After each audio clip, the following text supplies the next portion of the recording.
I used to go to the Donnell Library across the street from the Museum of Modern Art when I was a child, and my older sister was taking art classes, and it was a special time between me and my mother, and I just remember feeling like I'd fallen into heaven.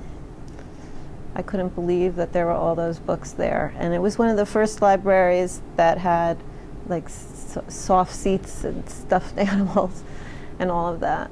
You know, I was a kid who loved books and loved reading, and what was amazing about libraries was you could get any book that you wanted.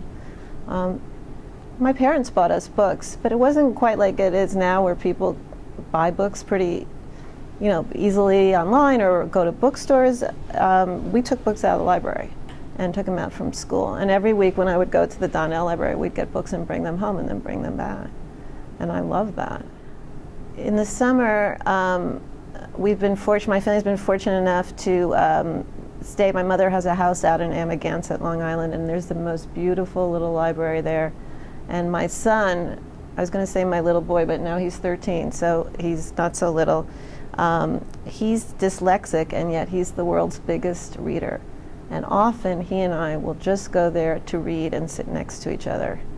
And you'd think we'd be at the beach, but we're two peas in a pod that way. And he says, "Mom, it's so quiet there, and it's so cool, and it's full of books." You know, it's funny, kids love books. I mean, you give them gadgets and all of that, and everyone says, oh, they're just going to play with their gadgets. But my experience is when you give kids books, they love to read them. You know, as I mentioned, my son is dyslexic, which meant that reading was hard for him, and for a while he was at a school with kids who were dyslexic, and I would come in as a visiting writer. They love books. They love when people read books to them. It was painful not to be able to read books. Keeping books from children is a criminal act. I usually every day wear this bracelet that the writer Ann Hood gave me, and it's called I Read Banned Books. And on the bracelet are covers of beloved books like Alice in Wonderland and Huck Finn, which has always been kind of controversial, and Go Ask Alice.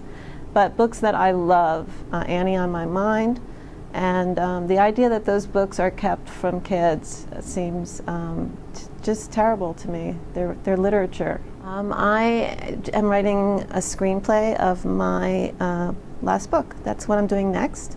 I just finished adapting a short story that I wrote called Parents' Night that was 2.5 pages and was in Tin House magazine, and I turned that into a movie script, and so I'm a little bit in the script writing business right now.